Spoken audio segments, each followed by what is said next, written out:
Hey, with Halloween just around the corner, I didn't want to miss out on the opportunity to share some very creepy books with you that we have here in the library. It's the perfect time of year. Like it's getting darker, it's gloomier, the wind's howling. Great time to curl up with a scary book if that's your kind of thing. So, all the books that I'm going to talk about today are here in our library, and you can place a hold on them. Miss Grosbeak, I will see the hold. We'll check it out to you and we'll leave it in front of the school for curbside pickup so you can come get it at any point during school hours. The first book I'm going to start with is this one here, The Hunt for the Seventh by Christine Morton Shaw. And this is the story of Jim and his sister Sal and their dad.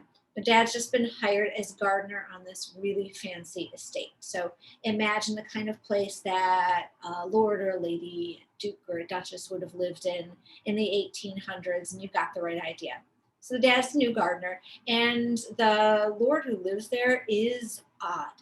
He's very odd, and he makes it very clear that the children have their place and they are not to leave it, they are not to roam, they are not to explore, and really he doesn't want much to do with them. So Jim, he starts hearing things. He starts hearing voices telling him, "Find the seventh," and he doesn't know seventh what, but he's convinced there are ghosts for sure. There are ghosts at this house, and they're all children, and they're playing tricks, and they are trying to get his attention and keep telling him to find the seventh. Next one is called Doll Bones. It's by Holly Black, and it's about a group of three friends who have always played great games with their imagination. Like they come up with these amazing quests, and they're pirates and they're knights, and they're always on amazing adventures in their imagination. And it all has to do with this one valuable bone china doll that's sitting in a locked cabinet in one of their houses. But they're getting older now. And their parents are saying, maybe it's time to start putting those make believe games aside, focus on the real world. So they decide to have one last epic adventure. And the reason they decide to have this last epic adventure is that one of the girls is convinced that the bone china doll is speaking to her, that she wants to be rescued, she wants to be released, and she wants to be returned. Next one is called The Night Gardener. It's very shiny, as you can see, as my computer thinks it's part of the background. It's by Jonathan Auxier, and this, I can tell, has never been read. The spine has never been cracked, but if you like spooky books, oh, this is a good one.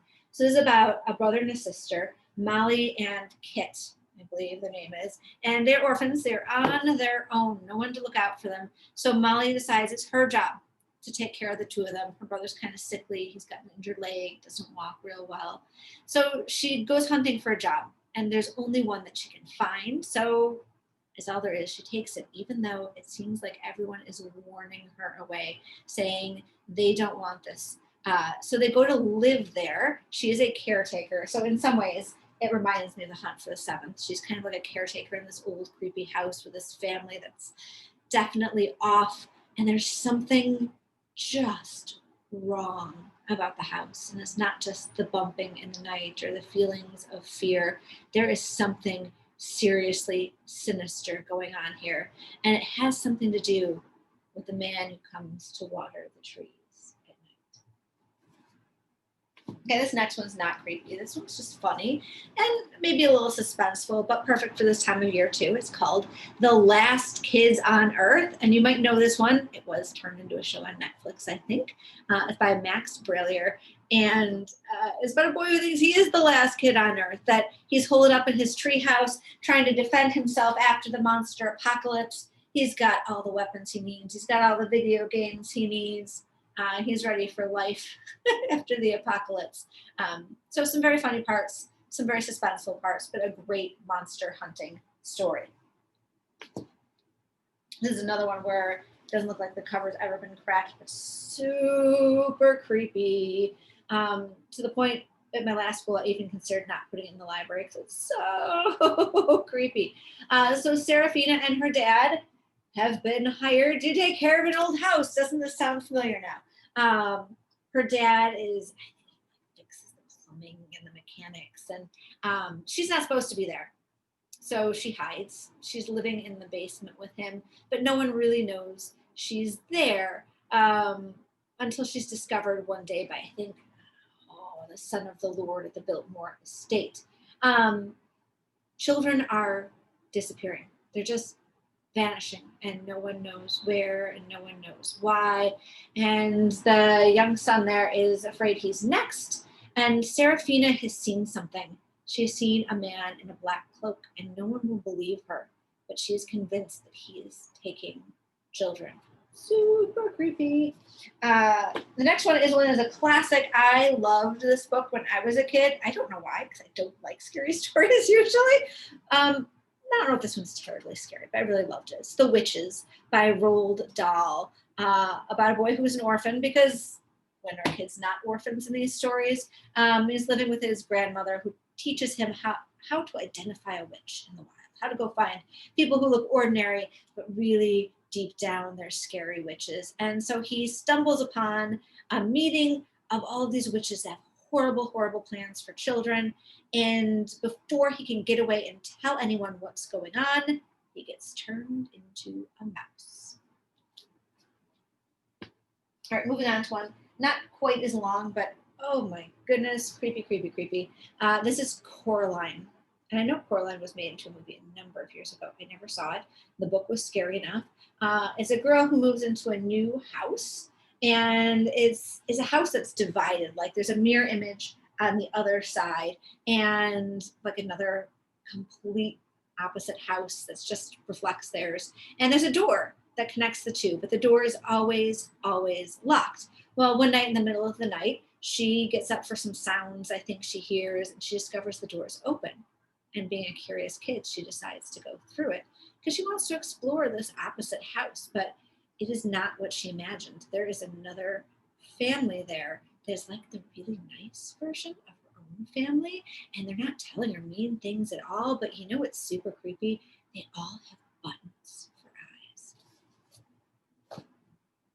All right, moving right along, I have another book by that same author called The Graveyard Book, about a young boy who ends up being raised by ghosts in a graveyard, and how he ends up being hunted. A little bit creepy. I guess all of these are. A Tale Dark and Grim by Adam Gidwitz. Now, you may have already had library this week. We're going to listen to Adam Gidwitz this week. What Adam Gidwitz has become famous for is he takes Grimm's fairy tales, stories that we think we know because we've seen the nice, cutesy little version that Disney puts out. But if we go back to the original versions of these stories, they were grim, they were dark, they were scary, they were weird, they were creepy. And so he somehow takes a bunch of these Grimm's fairy tales, some familiar, some not, and combines them into one crazy, odd story. Definitely a good story. He writes two more that come after it. We're going to be hearing his voice this week. He's a great storyteller. And then I've got another one that's maybe not quite so creepy, much more fun, called Bunnicula. This one's by Deborah and James Howe. This is a story told from the point of view of the dog. This is an animal-obsessed family that when they go to the movie theater and they're watching, I think, Dracula in the movie theater, they discover someone has abandoned a rabbit. And being the animal-loving family they are, they take it home to take care of it. And when they get there, the cat is convinced this rabbit is pure evil. And the cat's going to do everything in its power to make sure everyone knows how terrifying Bunnicula is. And you have to wonder, is the rabbit truly evil or not? We've got a bunch of ghost stories. Ghost stories are always a little scary. The old Willis place. Again, someone hired as a caretaker for a rundown house. And the Diana No, that's not who it is. The girl Lisa, that's her name. Lisa discovers some kids in the woods, and they have some really scary stories to tell about this house, the old Willis place. Mary Downey Hahn writes a lot of ghost stories. Here's another one. All the lovely bad ones. Oh. So this is two kids, Travis and Corey, who are going to, it's a bed and breakfast for the summer. I think their great aunt runs it. So it's like a hotel. And it's because they've been kicked out of every summer camp and no one wants them because they're not really great kids. So they're stuck going to this hotel. But when they learn that there's all these legends about it being haunted, they're like, ooh, we can play with this. And so they decide to start scaring every guest there by pretending to be the ghosts. The problem is once they start pretending to be the ghosts, they awaken the real ghosts. Same author, not a ghost story though, closed for this season. It is kind of like a murder mystery. Boy moves into the neighborhood, hears all these scary stories about what happened in the house before he lived there, and about this woman who supposedly robbed this old amusement park, like imagine a small Great America, robbed the amusement park and hid the money, and then people came after her. And so he decides he wants to explore a little more and find out what really happened. I would say this one's more suspenseful than scary. You're not gonna get any ghosts in that one. And I'm just gonna point out one author you might wanna look up. His name is Robert Sansucci. He writes a lot of creepy books, a lot of them based on folk tales. So here's Short and Shivery. There's more Short and Shivery, even more Short and Shivery, I think. He's also got Are You Scared Yet? Haunted Houses. There's his name, Sansucci. Souci. So definitely one to look up. He's also got Dare to Be Scared, 13 stories to chill and thrill. So just to give you some ideas, if you really want some creepy stories, definitely some good ones to check out in the library.